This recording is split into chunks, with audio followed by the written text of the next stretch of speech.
Okay. Hello, beautiful people. Thank you for coming to my talk. I am Daniel Rios. I am Mr. Rios on Twitter. I've been a Python programmer since 2013, and a Django developer since 2014, and a Django contributor since this year in the summer. I've had 3 pull requests accepted, and I'm working on my 4th one. So let's begin. First, we're going to have a history lesson. The history of the keyboard actually begins with the piano.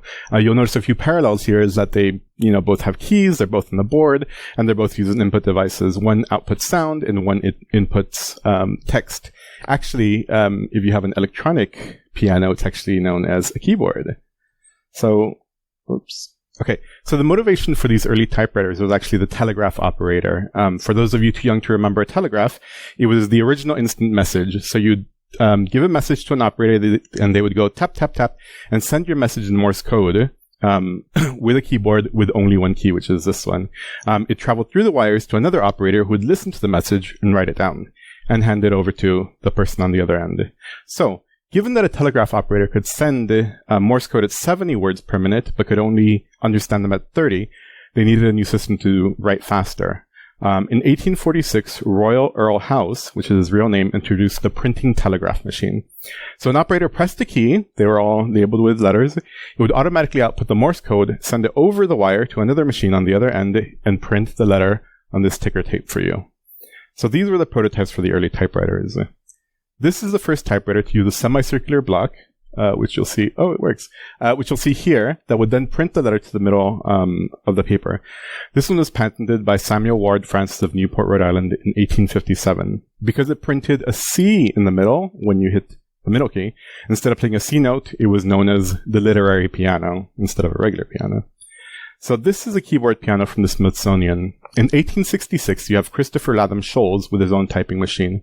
Sholes is important to note because he is essentially known as the inventor of the typewriter. He starts here and works the typewriter to what it is today, or at least to what it was in 1878. So you didn't need to get a big full working prototype, but something that conveyed the gist, which is why this literary piano only has fewer keys than the 26. This is one of the early typewriter layouts. Samuel Sholes rearranged the letters, so instead of being in 2 rows like you have on a piano, you have 3 rows. And this is sort of the prototype for the QWERTY that we have today. If you notice the placement of the M on the right, it's different, and then the C and the X are swapped.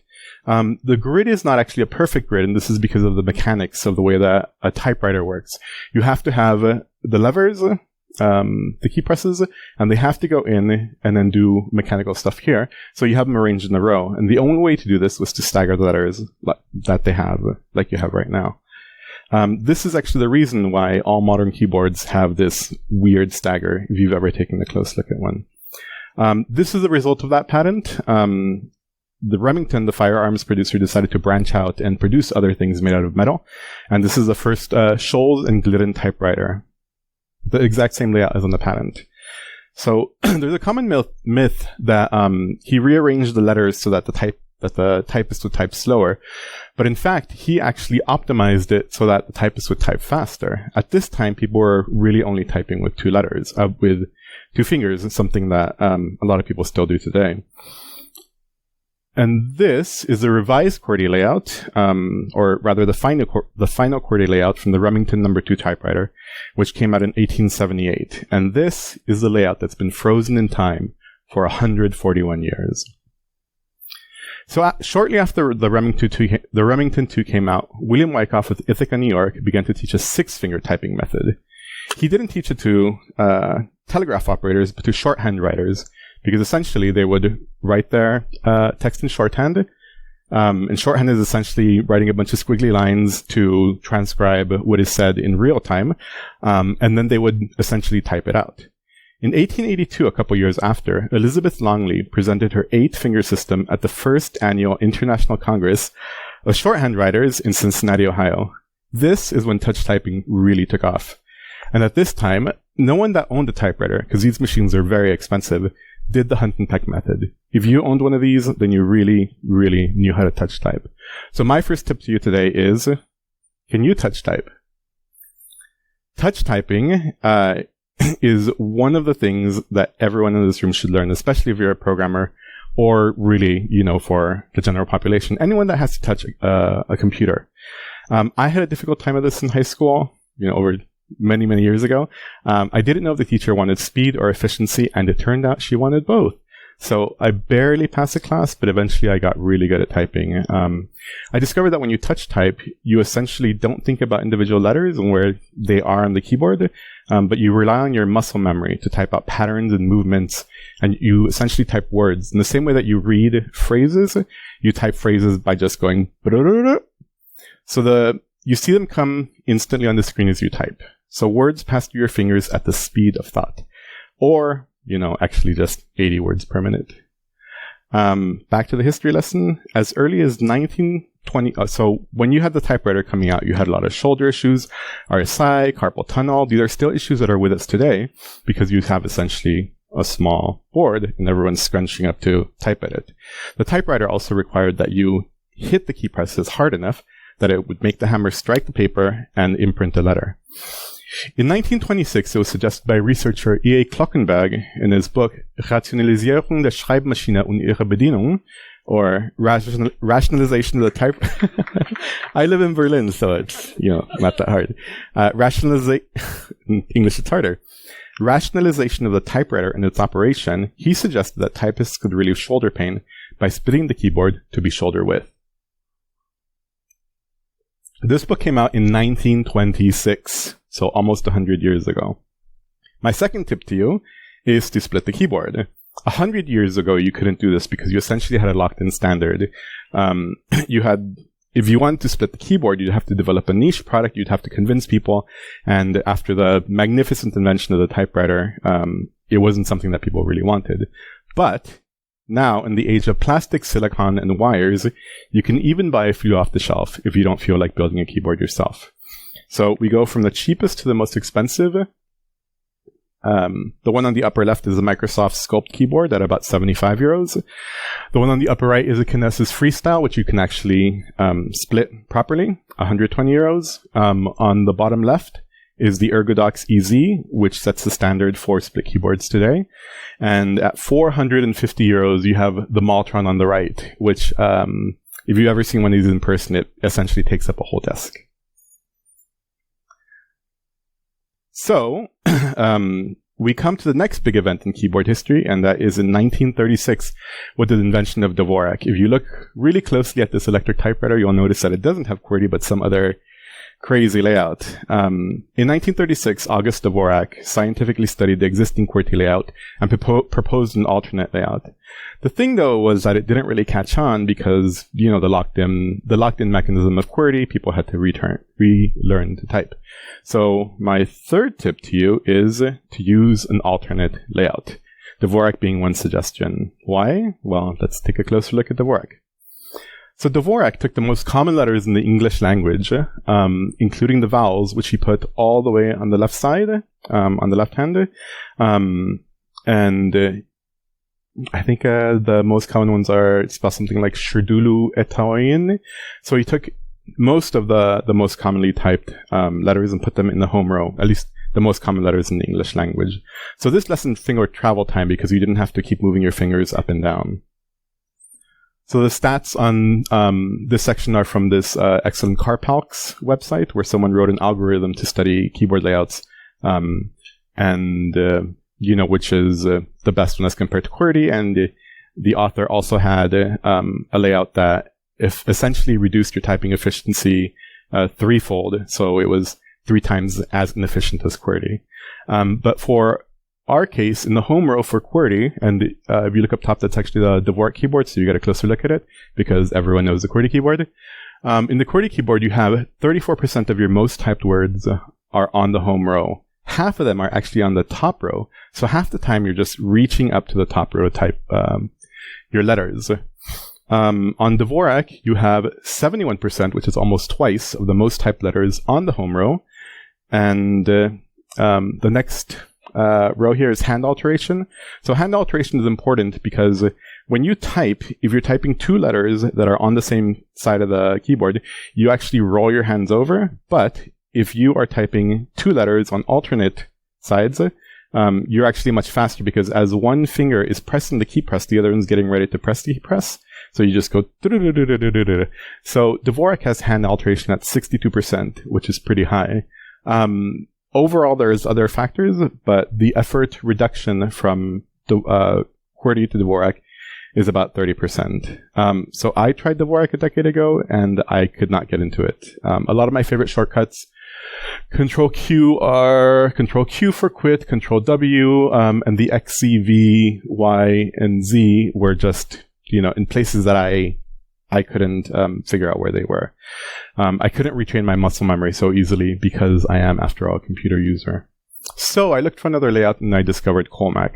So Colmac has similar statistics as Dvorak. 74% of the most typed keys are in the home row. Hand alteration is comparable to QWERTY. It's a bit inefficient in that respect, but overall, given other factors, it has a reduced effort of about 40% compared to QWERTY. I really love using Colmac. It's my favorite layout. I love that I'm not moving my hands all over the place. And for me, it's not about speed, because in the beginning, of course, when I was retraining myself, I was typing really slow, but it's about having comfort in typing, about not moving your hands all over the place all the time, making all these micro movements. The great news is on a lot of the Linux distros, you actually have Dvorak and Colmac along with a few others pre-installed. On the Mac, it's a similar situation. On Windows, I know that you have to download Colmac and install it, but I'm pretty sure that Dvorak, because it's much older, is already pre-installed. Of course, you have to reinvest a couple weeks to teach yourself to type, but if you don't know touch typing already, you can, just train yourself once. So, more history. With the introduction of the electric typewriter, you no longer had to press the keys to make an impression on the paper. I mean, you did have to press the keys, but you didn't have to do it with force, because when you press down on the key, a switch would send an electrical signal that would then make the hammer strike the paper. It had all these electrical components, so it had a bit of reduced effort. The problem here is that this is a missed opportunity to reinvent the keyboard for modern uses. I mean, you have the stagger here, you have QWERTY, you no longer need these things essentially, but the problem is something that economists call path dependence, that people relied on a system that they already knew, so they just continued that system. So computers started to become more common, and they needed a form of input because people already knew how to type on typewriters, and programming started becoming more text-based. They needed a way to get the letters from the typewriter or from the user onto the programs. The first computer keyboards were electric typewriters connected to the mainframe, as this is Remington's from the 70s, or maybe the 60s. This is an electric typewriter modified to write directly to the magnetic tape, which is at the top, that was then used in the UNIVAC computer. Also in the 70s, you had ergonomics expert Carl Kromer. He undertook research into the keyboard and eventually came upon split keyboards. For his experiment, he developed this keyboard that was ergonomic and adjusted to the natural angle and placement of the hands. In 3D, this keyboard actually comes down, so the person is typing, at an angle, as you've probably seen some different keyboards do. So you'll notice here that the stagger is different. On the regular keyboard, the stagger goes diagonal, whereas this one has the keys in a straight line, and then the keys conform to the natural curvature of the hand at rest. Going a little bit forward into the 80s, you have the infamous Model M from IBM. This was built like a tank, and it also was as loud as a tank because it had buckling springs, which would essentially make it go clack, clack, clack, clack, clack, clack, clack. This is the device that changed our relationship with computers because it was one of the first input devices that was such a high quality that it still survives to this day. This essentially became the benchmark for what input devices could be. If you find one of these, they're still worth a lot of money, and there's people on eBay that are willing to pay for them. You can also restore it yourself. In 1984, the Cherry Corporation had been making switches for everything, and they actually introduced the MX switch, which is important because this is essentially the switch that ended up in almost every keyboard that followed for the next essentially 3 centuries, or the good keyboards at least. They have 3 types of switches. You have clicky switches, which you've probably heard in your office going click, click, click, click, click. And the click is the point in which the leaves make contact and send the signal input to the computer. You have tactile switches, which give you a little bit of a bump when you press them, so you know that you've closed the switch, and linear switches in which you press it down, but you don't actually know when you've closed the switch until it actually shows up on the screen. Another side to the way keyboards work is that you actually have an electrical matrix. When you press the key on the top left, it sends the electrical signal down, the two wires that connect the matrix. When you press the key next to it, it does the same. When you press this key next to it, it does the same thing. But there's a problem called ghosting, in which if you press the three keys in the corner, the key in the middle also gets registered because you're sending electrical impulses from the top two rows and the leftmost two columns. The way this is solved is that you have diodes, which are electrical components that force electricity to flow in a single direction. So then the microcontroller can know, this is where the signal is coming from based on the direction of electricity. So with everything in hand, we can now come to building a custom keyboard. Since 1984, there's been a great ability to create DIY projects, but it's really been in the last decade that the culture surrounding DIY has really taken off. In this time, there's a few things that have happened that have made building your own keyboard a lot easier. The first is the rise of maker or DIY culture. So 3D printers have become a lot more common, especially in the home, and there's maker labs which give people access to things such as laser cutters or 3D printers in case you can't afford one yet. That is. 3D printers allow you to print just about anything that is geometrically possible. So this allowed keyboards to take any shape, even conforming to the curvature of the hand. This is a dactyl maniform, and it conforms to the hand when the hand is at rest. So instead of typing with your hands outstretched, you just sort of like rest your hands on the keyboard and then you type. The next thing that happened was microcontrollers. The most commonly used ones, at least in the keyboard world, are the Pro Micro and the Teensy 2.0. Both of them are good solutions, but they're not great solutions, because the Pro Micro has a bad habit of snapping off the USB port if you plug it and unplug it too many times. With keyboards, I actually have broken one, and I've replaced it with...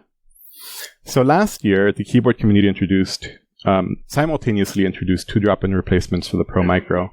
You have the Elite C on the left side and the Proton C on the right side. Both of them are guaranteed not to break, and they use the very modern USB-C connectors.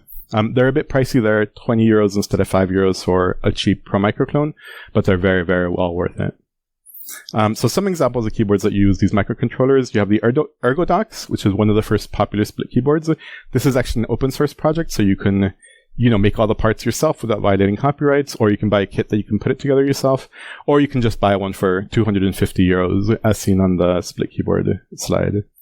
So my friend Mark last year, who couldn't be with us, last year at DjangoCon, he let one of these keyboards slip from his bag.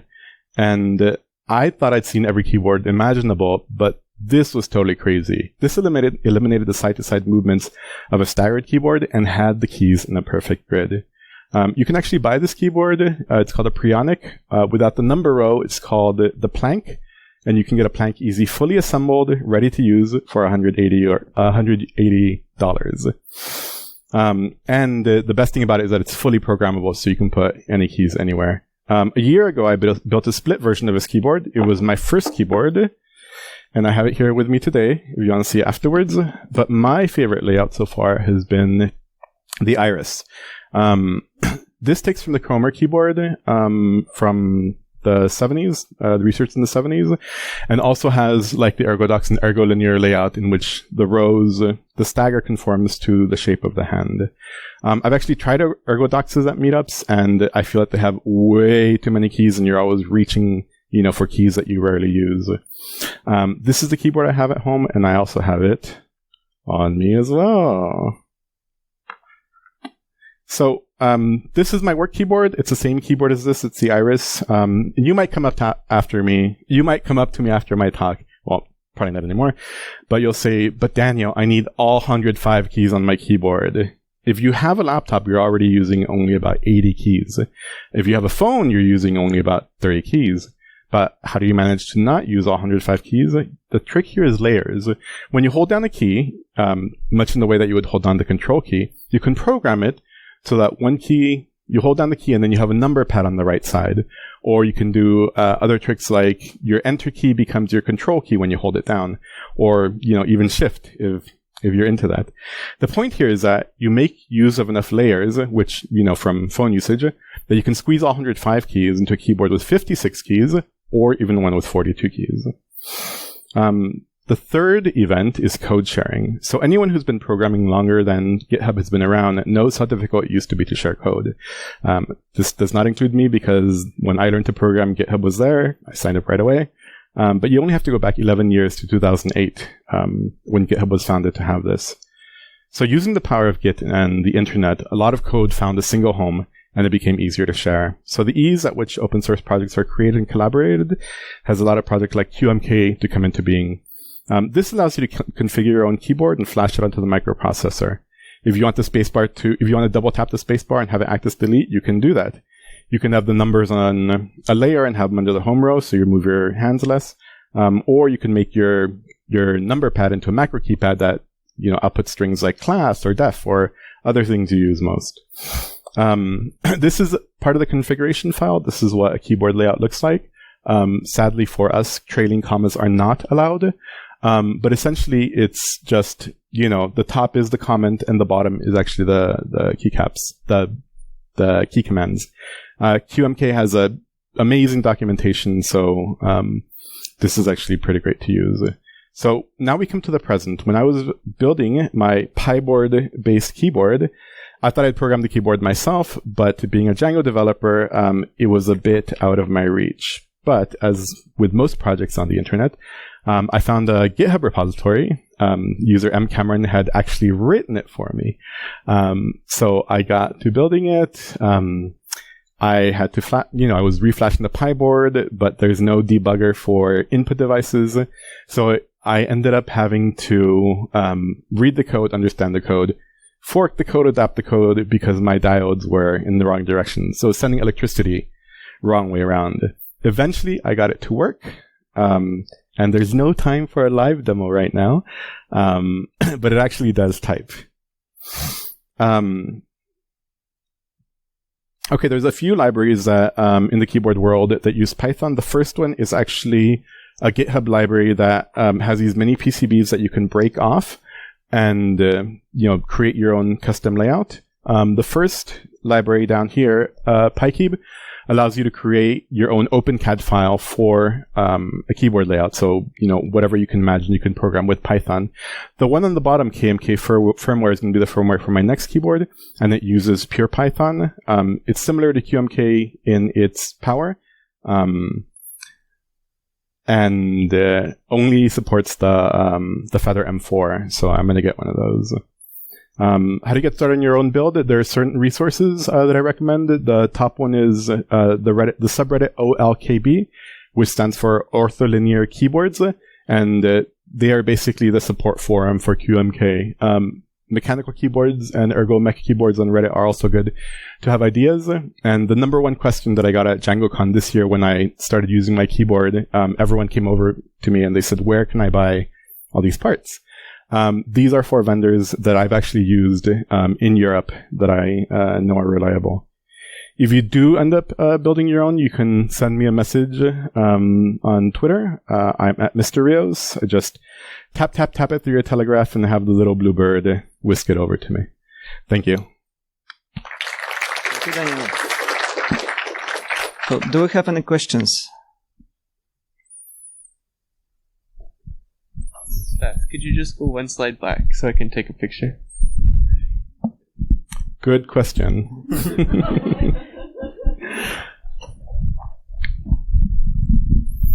Great talk.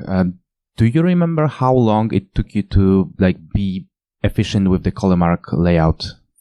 I believe it took me about a month to get maybe 2/3 up to speed to where I was.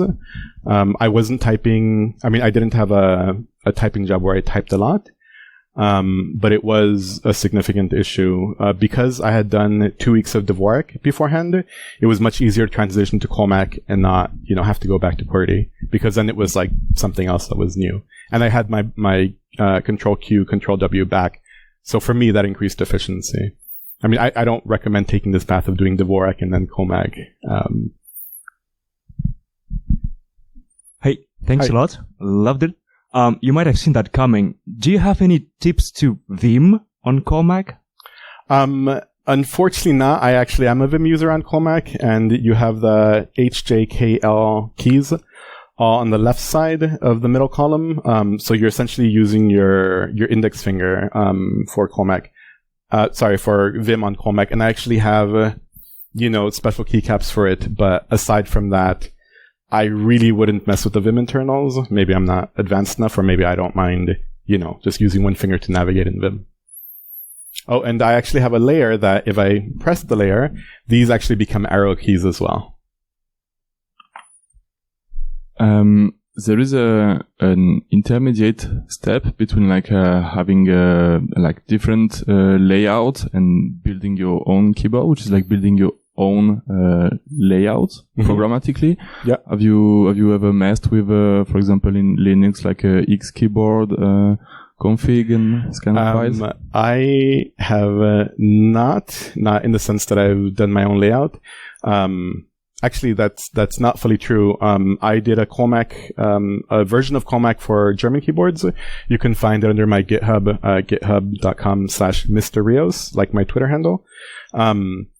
And I had to use, XKB, in order to map an existing QWERTY keyboard into Comac. So I have some experience with that. I can, send you the link to that. But aside from that, I haven't gone, that deep down the rabbit hole. Do we have any more? Well, one more for me. What layout or any other type of improvement do you find most productive for you as a developer? Oh no, I thought I'd covered it all. One of the things that I have not got around to that I really want to try is tenting. So if you look at Cromer's studies, his keyboards, he did, I believe it's called ulnar deviation, in which you have the keyboard like this, all the way up to like this. Oh no, not like that. Like this, to like this. And one of the things that exists is called tenting, in which you actually have your keyboard at a 15-degree angle, which is supposed to mimic the angle of the hand at rest. So this is another thing that I would look into. Thank you. Thank you. So I guess yes.